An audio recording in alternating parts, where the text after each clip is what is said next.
What's going on, guys? Welcome to today's video. It's actually my third try recording this video, so I'm a bit frustrated at this point, but that's not your problem.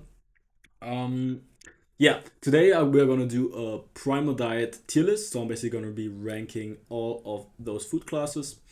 Yeah, so which are the best foods you can consume for optimal health? And yeah, all of those foods I'm going to be talking about raw. So please don't cook your food. There's no advantage to it. Just destroy nutrients, take away everything that is good. So raw is always better. And um, I'm just trying to get make it as efficient as possible. As I said, this is my third time recording this video. And frozen is obviously also not good, almost as bad as cooking. And everything that is not included in here should be considered food. So yeah, I'm obviously not gonna say that Cereals and Doritos are bad because you should already know this. Okay, so let's get right on into it. Start with the first thing.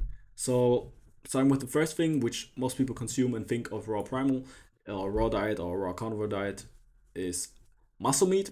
Muscle meat is very good, very nutrient rich. You can absolutely make it like the main thing in your diet. It's really good.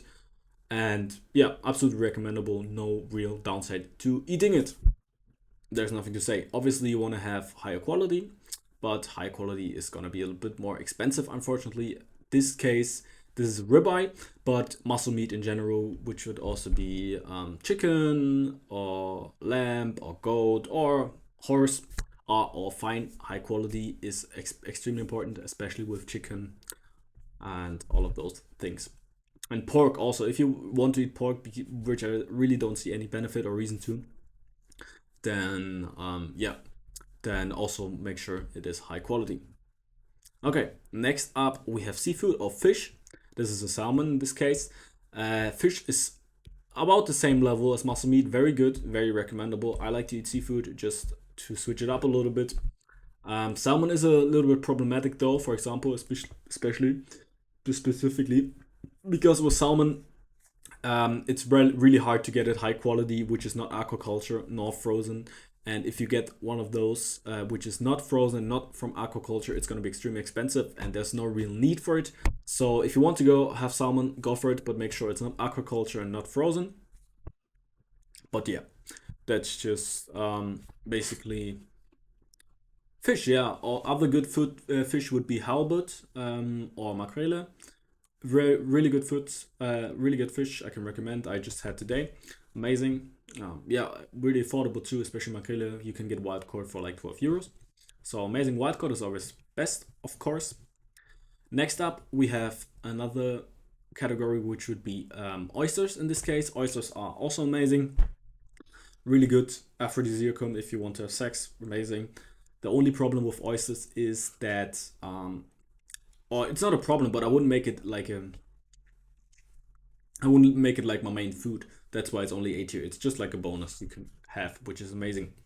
Same thing goes for eggs. Eggs are amazing, especially good for hydration. So if you want nutrient-rich hydration, eggs is one of the best options you can have. As I'm going to elaborate later, that other options are just not as good for hydration. Okay. Next up, we have dairy. If it were to come to just raw milk, I would put it in on top of B tier but including cream and butter, I would put it in A tier at the end of A tier because I believe that they have a lot of good qualities, detoxification, have nutrients, have the important fats, but it's just inferior to other products and also not as natural for humans to consume and do a little bit of damage. The raw dairy is having a bit of hype, which is good because it's good food. By no means it's a bad food, it's very good, but just not as good as the other ones and just not as natural. Obviously we're talking about raw dairy, everything is raw, okay? Everything to be considered raw. Moving on to the S tier, we start with raw liver, which is, to be honest, number one, most nutrient dense food in the world. Just amazing. With organs, you always want to make sure that the quality is top notch, very good quality, grass fed, no bullshit. And yeah, this may sound I can't afford it, but actually getting high quality liver in most cases is cheaper than getting low quality muscle meat. So if you were to get a high quality ribeye, you would probably pay 45 euros or $45 per kilo or 25 per pound. That's $25 per pound. But in this case, the high quality liver I get, which is grass fed, is actually only I think 16 or 17 euros per kilo, so like $7 per pound. So it's actually much cheaper and much more nutrient dense and much better. Yeah. Next on we have brain, which is almost on par with liver. Brain is basically the counterpart because water soluble vitamins are in liver, like vitamin A and all of this, and the fat soluble vitamins you have in brain, as well as a lot of cholesterol. Brain is basically just a better egg, so minus the hydration. It wouldn't really be a problem, the hydration on with the raw foods. You wouldn't really need to worry about hydration if the butchers wouldn't take away all the blood, which is the best form of hydration anyways. But unfortunately the butchers take away a lot of the blood in most cases, so you need to worry about hydration. Why I believe that eggs are very powerful in today's world. Yeah, so those are basically on par. Liver, I would think, is a bit superior. Next up, we have organs in general. Organs are also an S tier, but those two are definitely the best. On top of the other organs, so basically in the top three, I would put as number three, I would put testicles. Testicles are very good, especially for men. I don't really know too much if I can recommend them for women too much, but they're just very good for hormonal health for men, obviously. And yeah, milk, on the other hand, I can more recommend to women than men because it makes you a little bit tired as a man with boobies. But if you want more boobies, drink more milk, raw milk, or raw cream or raw butter. Yeah, organs just amazing, high nutrient quality. This is actually animal fat. In my case, I use most of the times beef fat, and I believe that I've just put it up because this is for me a bonus to the liver. Because the only problem you have with liver is that it's not really high in fat, or not at all. It has basically zero fat. So I just like to add beef fat to it. That's what I also post on my Instagram today. My breakfast of champions, just some raw liver with some high quality grass fed raw beef fat. And yeah, just goes perfectly because you need the fats and you need the nutrients, and you get both of them from those two things. That's why I put it in S tier. Okay, next up we have the honey. I think I'm gonna continue with honey. Honey is a B tier. There's absolutely no need to consume honey. It actually can produce a little bit of nervous system nerval problems, and sugar in general is, or this type of sugar, honey, can cause some disruption in the hormonal system as well.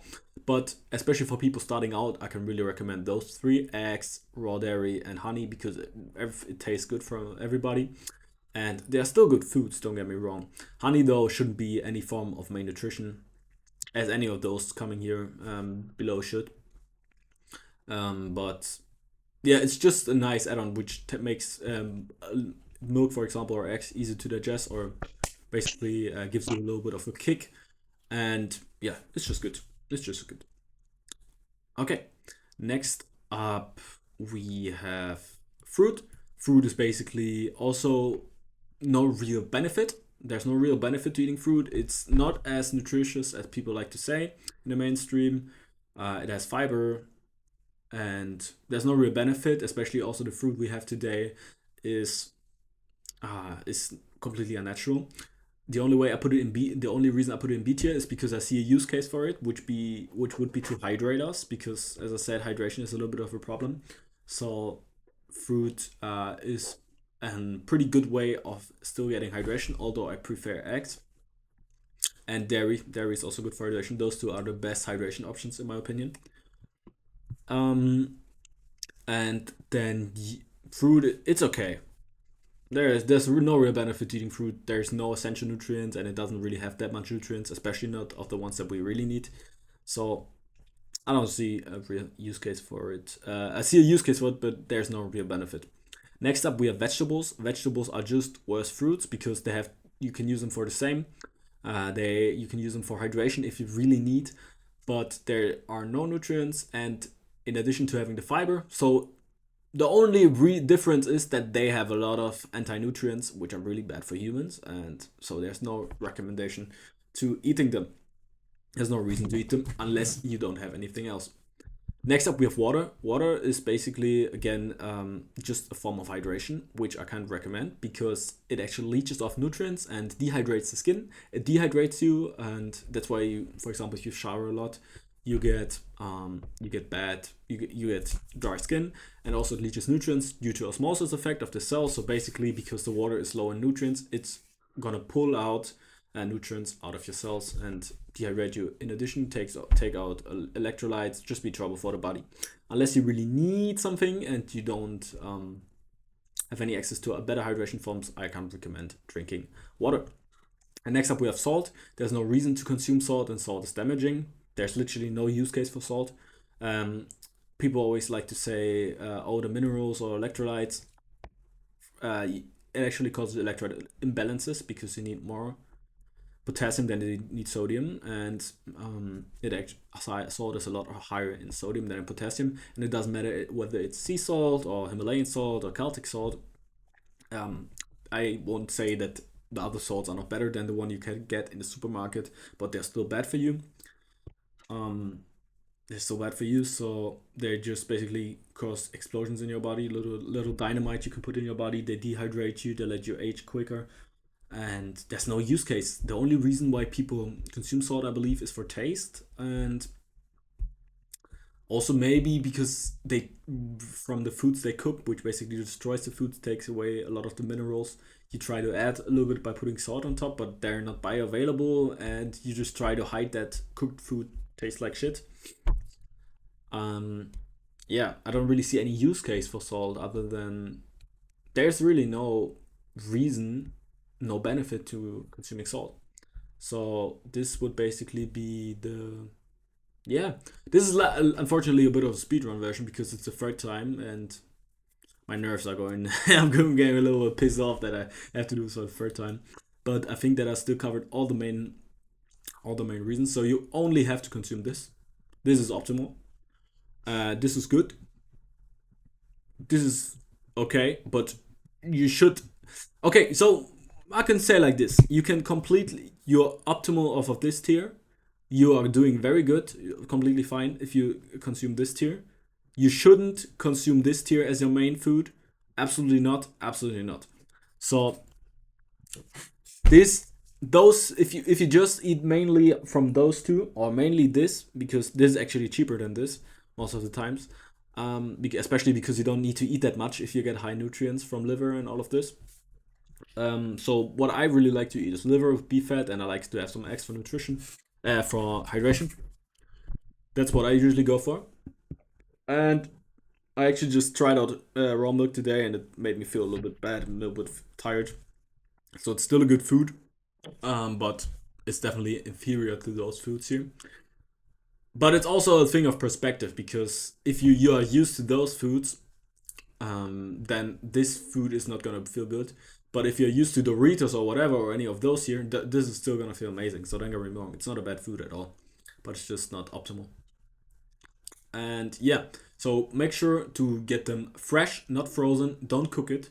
Get high quality, especially if you can't get high quality organs. Go get it. Don't consume them because the toxins are going to be stored in the organs. So if you can't get high quality, get this one. Although this in low quality should still be more expensive than this. This should be actually cheap to get high quality because nobody wants the organs in our world for some days, for some reason. So yeah, this is the best. This is good. This is okay. This is bad. This is also bad. This is even worse. Horrible, I wouldn't say, but this is bad. It's just bad. Maybe put it like this, but there's no real difference. You shouldn't consume any of this if you don't have to. Okay, so yeah, make sure to get high quality, fresh, not frozen. Don't cook, and eat those foods, and you're gonna be good. All right. Wish you a beautiful day. Wish you all the best.